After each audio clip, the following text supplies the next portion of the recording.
தமிழக சட்டப்பேரவை தேர்தலில் கொளத்தூர் தொகுதி முடிவு அரசியல் வட்டாரங்களில் மிகப்பெரிய அதிர்ச்சியை ஏற்படுத்தி வந்தது.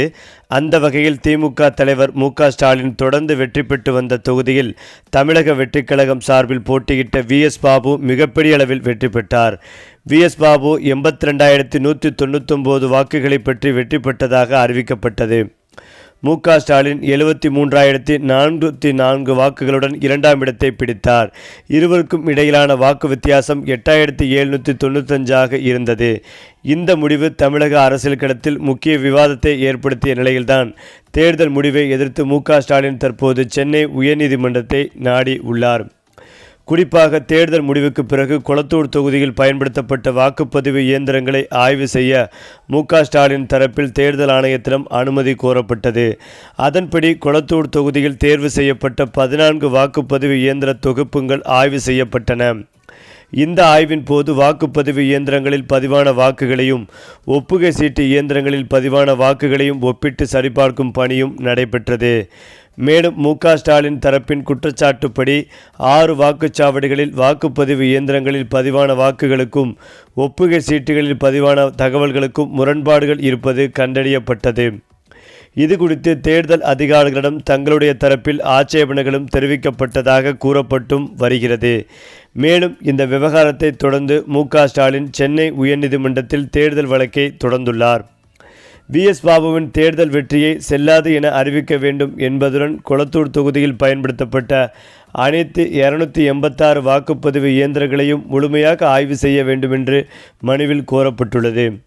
குறிப்பாக தொகுதியில் பதிவான ஒப்புகை சீட்டுகளை 100% எண்ணி சரிபார்க்க வேண்டும் என்றும் மு.க.ஸ்டாலின் தரப்பில் கோரிக்கைகள் வைக்கப்பட்டது.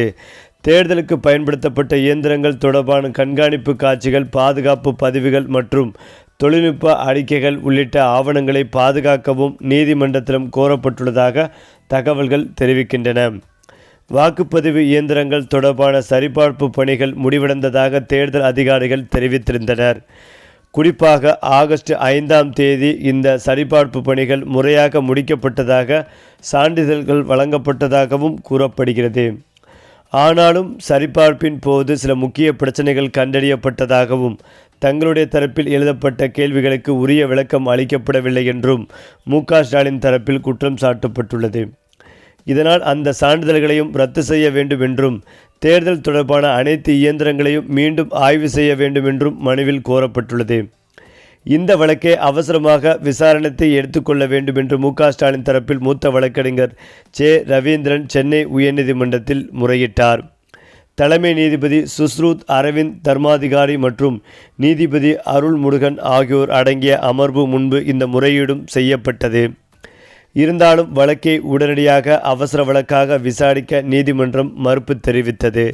அதே நேரத்தில் வழக்கு நீண்ட காலம் தாமதிக்கப்படாது என்றும் வரும் திங்கள் செவ்வாய்க்கிழமை வழக்கமான முறையில் விசாரணைக்கு எடுத்துக்கொள்ளப்படும் என்றும் நீதிபதிகள் தெரிவித்தனர். குறிப்பாக தேர்தல் முடிவை எதிர்த்து தொடரப்பட்டுள்ள இந்த வழக்கில் முதலில் மு.க.ஸ்டாலின் தரப்பில் முன்வைக்கப்பட்டுள்ள குற்றச்சாட்டுகள் மற்றும் கோரிக்கைகள் குறித்து நீதிமன்றம் விசாரிக்க உள்ளது. 14 இயந்திர தொகுப்புகளின் ஆய்வு, 6 வாக்குச்சாவடிகளில் கூறப்படும் முரண்பாடுகள், 286 இயந்திரங்களையும் மீண்டும் சரிபார்க்க வேண்டும் என்ற கோரிக்கை மற்றும் 100% ஒப்புகை சீட்டு எண்ணிக்கை ஆகியவை வழக்கில் முக்கிய அம்சங்களாக உள்ளன. வி.எஸ். பாபுவின் வெற்றியை ரத்து செய்து தன்னை வெற்றி பெற்றவராக அறிவிக்க வேண்டும் என்பதுதான் மு.க.ஸ்டாலின் தரப்பின் முக்கிய கோரிக்கையாகவே இருந்து வந்தது. ஆனாலும் இந்த கோரிக்கைகள் தொடர்பாக நீதிமன்றம் எந்த முடிவையும் இதுவரை வழங்கவில்லை. வழக்கின் அடுத்த கட்ட விசாரணைக்கு பிறகே இந்த விவகாரத்தில் நீதிமன்றத்தின் நிலைப்பாடு தெரிய வரும்.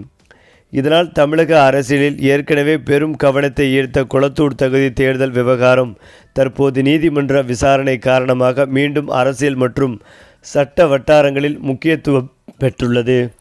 அது மட்டுமில்லாமல் தமிழகத்தில் காலியாக உள்ள சட்டசபை தொகுதிகளுக்கான இடைத்தேர்தலுக்கு விதிக்கப்பட்ட தடையை உயர்நீதிமன்றம் நீட்டித்துள்ளது. அதே வேளையில் சட்டசபையில் குதிரை பேரம் குறித்து அதிமுக தவேக இடையே கடும் விவாதங்கள் நடக்கின்றன. இதெல்லாம் ரிப்பீட். 2011ஆம் ஆண்டு அதிமுக தேமுக கூட்டணியில் முறிவு ஏற்பட்டு விஜயகாந்த் நாக்கை துரத்திய பிறகு 5 முதல் 6 எம்எல்ஏக்கள் அந்த கட்சியிலிருந்து பிரிந்து அதிருப்தி எம்எல்ஏக்களாக செயல்பட்டு நினைவிருக்கலாம். அந்த வரலாறு 2026ஆம் ஆண்டு திரும்பி உள்ளது. விஜயகாந்திற்கு அன்று அதிமுக செய்த துரோகம் இன்று அவர்களுக்கே நடக்கிறது. அதிலும் விஜயகாந்தின் பிறந்தநாள் அன்று சட்டசபையில் எடப்பாடி பழனிசாமி குதிரை பேரம் குறித்தும் தங்கள் கட்சியின் 6 எம்எல்ஏக்கள் பதவிகளை ராஜினாமா செய்து தாவேக்கால் இணைந்தது குறித்தும் அவர் ஆவேசம் பொங்க பேசியிருந்தார். இடைத்தேர்தலில் தாவேக்கா சார்பில் போட்டியிட்டு மீண்டும் எம்எல்ஏக்கள் ஆகிவிடலாம் என கருதியவர்களுக்கு இந்த இடைத்தேர்தல் தடை அதிர்ச்சியை ஏற்படுத்தி உள்ளது. தேர்தல் மனுக்கள் நிலுவையில் இருக்கும் வரை இடைத்தேர்தல் நடத்தவே முடியாது. இதனால் ராஜினாமா செய்த எம்எல்ஏக்கள் என்ன செய்வது என தெரியாமல் மனக்குழப்பத்தில் உள்ளனர்.